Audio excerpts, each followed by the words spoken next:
Hi, in this video update I want to give you a quick peek at loading levels. So now if I click on load level button here, I am presented with the load level box to pick the level I want to load plus some additional options.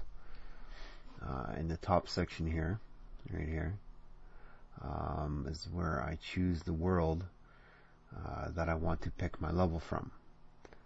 I can choose the world by name, or I can choose the world by number. Below it, right here, is the option to change the currently selected world's name. So, for example, if I want to change Camp Simon, I would select it from the list and then pick a new name for it. So let's try renaming it to Camp Gerald. Let's see if that works. Oops, apparently I just have a really bad memory because that name has already been taken.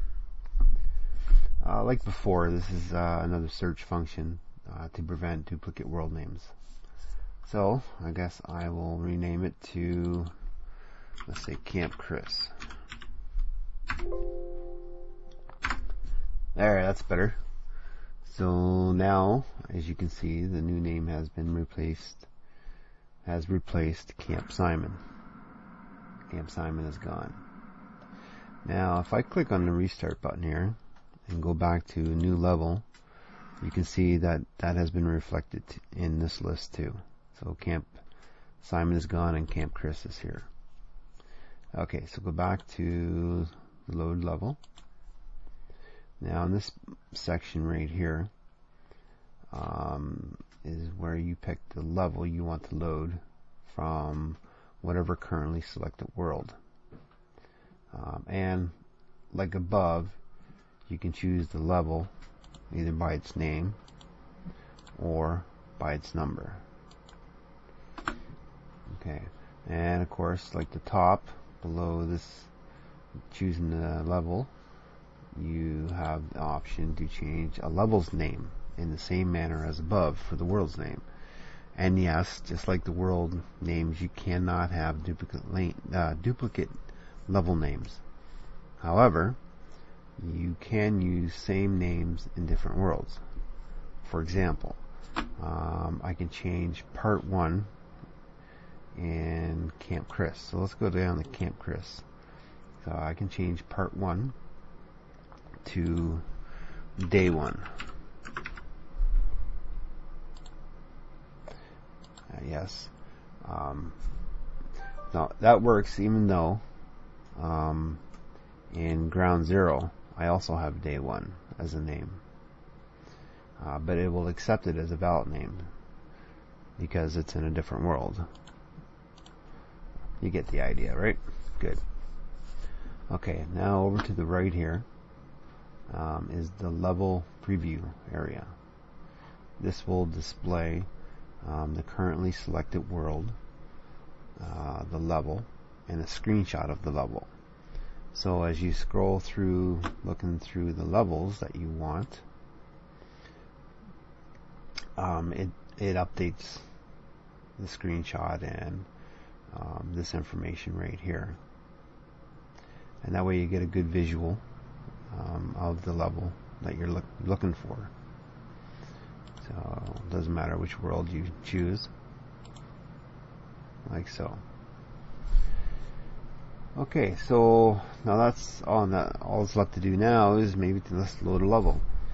So like I mentioned in the last video, the editor will load the level you choose to the stage where you last left it. So let's go up to Ground Zero. Let's choose, if I choose day 1, and click load level, it will take me directly to stage 2 of the editor. Stage 2.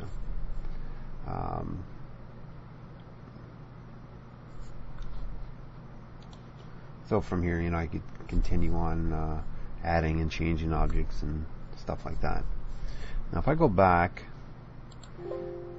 to load level again and ground zero, and let's say I choose day 2. Obviously I left this level unfinished in stage 1. So let's click on load level, and you see we go back to stage 1 of the board layout, so I can choose the layout or change it or do whatever I want before I move on to stage 2. That's pretty much it. Maybe one more thing I'll show you before I end this video. Let's say there's a certain level that you would like to redo. Start over. I don't know, just because you don't like it. Well, don't worry, I got you covered. I added this little button down here called the redo level button.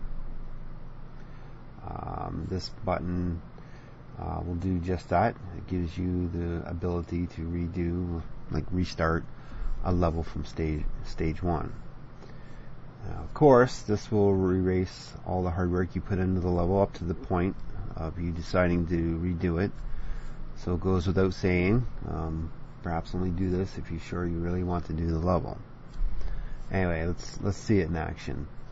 So let's go ahead and move, when we're on day 2, let's move day 2 into stage 2 of the editor. Okay, so now we're in stage 2. Let's say we decide we don't like it and we want to start over. Simply click on the redo level button, confirm, and boom, you're back into stage 1, still on level 2 of ground zero, and now you can start over with your layout decision before you move back on to stage 2 again. Well, I hope that's all makes sense, and that's pretty much it for now. And I guess I'll see you again when I'm able to provide another video update. Cheers.